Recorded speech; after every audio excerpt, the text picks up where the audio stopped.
Are you recording? I am recording. Are you good at pulling focus? I am good at pulling focus. You see that? Boom. You got badass name. Okay, good. Awesome. Action!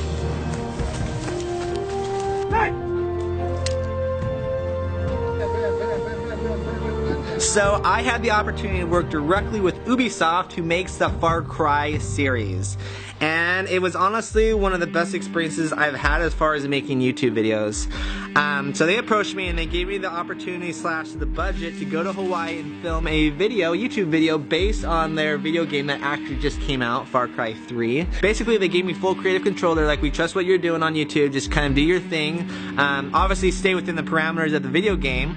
So Far Cry 3, it takes place in the jungles, out in the tropics. So I want to stay as true as possible to that whole location. And location, because it is so important, I thought Hawaii would be the best opportunity for that. Exactly. All right, Liana, tell me what happened today. Untamed horses. Oh, it was a crazy adventure. We were running around, people were flying, falling all over the place. These guys were awesome. And was this? It was the real deal. Was it different than any other shoot you've been on? Absolutely. What makes it different than other things you've done? Well, we're shooting in Hawaii. Haven't ever shot in Hawaii first, and that's a #1. I've never filmed with a bunch of awesome Polynesians. So. As far as the main location that I chose to shoot, I chose to film at Kualoa Ranch, which is one of my favorite locations to film just to begin with. Now, Kualoa Ranch, that's where they film movies such as Jurassic Park, 50 First Dates, The Mighty Joe Young, and TV shows like Lost and Hawaii Five-0. So it's kind of like the perfect movie filming location, and I mean, any movie you see that looks like it was shot in Hawaii was probably shot at Kualoa Ranch. So it's just awesome as far as scenery, as far as location. I've shot several videos there actually, and they have a lot of movie sets already there. But yeah, other than that, we just want to have fun. It should be a blast. We do have water, we have food back here. We'll sit out with everything else, but just help yourself. Do you guys like goldfish? We got goldfish. We have goldfish. I love goldfish. Do you really? Yeah, I do. I love goldfish. Crap! I told him not to get all these goldfish because he got like 10 boxes of goldfish. Yeah. Hell yeah. You made me put them all back. I'm like a shark of this thing, man. Also, I had the opportunity, or I had the budget, to bring some of my friends to take part in the video. So I got to choose 3 other friends: Liana, who is the lead actress, Clint, who is another awesome filmmaker, and Jacob Schwartz, who's one of my best friends, and we went to film school together as well. So that's kind of how I chose the team. Okay, what's going on right now, Liana? I'm getting tied up. And you're the actress of the show? Yes, I am. And where are you from originally? Los Angeles. And you had to come to Hawaii for work. How's that? It's terrible. It's absolutely awful. So you regret it? I don't even know what Worst to day say ever? anymore. Yeah, worst day ever. Okay, perfect. Now, a big part as far as this first-person shooter is you see your hands and you see that there's tattoos on those hands. So that was a really important part for me when we were making this video, is I wanted to look as much like the real game as possible. So that's why we brought in the tattoos. Now, when we were shooting in Hawaii, I used Clinton Jones as the main character that we see, his hands. Now, what makes this video a little different than typical first-person shooter videos out there is we had a mix of green screen shots and a mix of real life shots that we shot on location. The reason why we basically decided to do both is I wanted this to look as much like the video game as possible. I didn't want it to look straight up real life. I wanted it to look like the video game. And in the video game, the hands are in focus and the background is in focus. So in order to get that kind of look and that effect, we had to use a green screen. And then we used basically not the green screen when we had to not use the green screen. Action!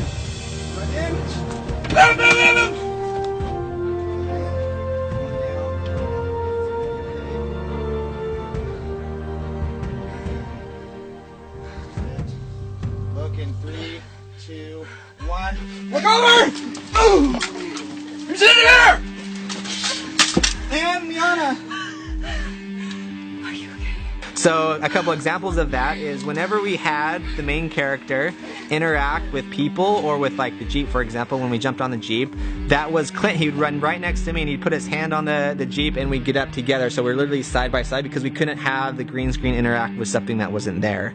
Same situation when we were jumping on the boat, is Clint was running literally right next to me. He put his hand down right next to me and we jump on the boat together at the exact same time. So it was almost kind of like a dance. So it took a little bit of time to choreograph, and literally we had 2 days to choreograph all these different shots. So yeah, it was a huge team effort, but it worked out great.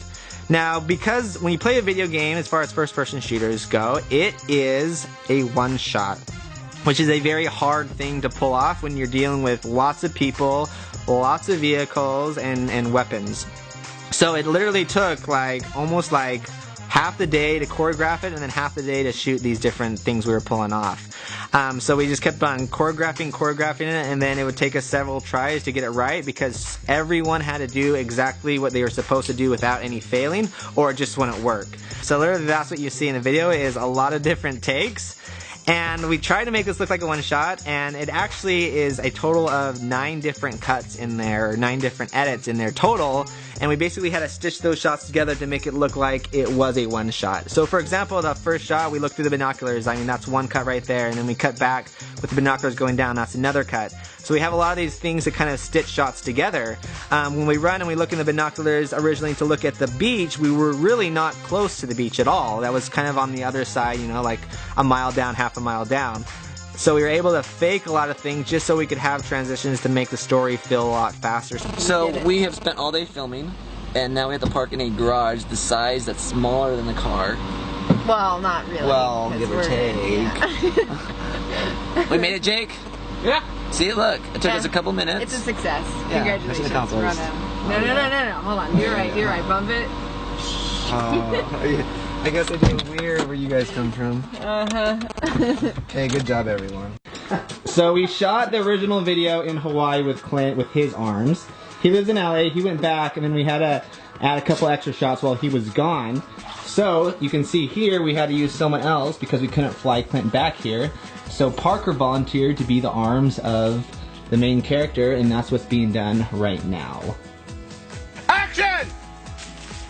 In order to be successful as far as a filmmaker goes, in my opinion, it all comes down to problem solving. If you can solve problems, you'll be a successful filmmaker. So one of the big problems we had is we were shooting, the end scene was originally going to be a big fight battle scene with a jet ski and a motorboat. The problem was once we started, we had to drive a half-hour boat ride to this little island that we're filming on, Secret Island, right off of Kualoa Ranch.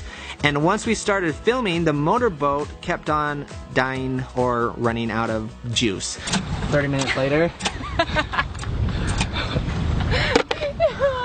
What's going on, Liana? It's me against the machine. Really. And the machine doesn't want to work. And not only does it not want to work, it has not worked. The entire time. Or, well, no, that's a lie. It started, but then as soon as I give it gas. So we couldn't have this final scene that we planned with the jet ski and the rowboat, or the motorboat. So we had to make adjustments, and we had to make them fast because the sun was setting. So we basically figured out kind of a different way to end the video, and that's what we did. The problem though is we were on this island, the sun was setting really fast. And we had probably, I don't know, 10, 15 people on the island, so we had to get them all back as quickly as possible. And because this boat we were originally planning on dropping people off did not work, we had to use the jet ski to tow everyone back on the motorboat. We're here with the crew from the Far Cry. The island closed and we're not able to get off because all the boats left, and we're in a boat that is literally sinking.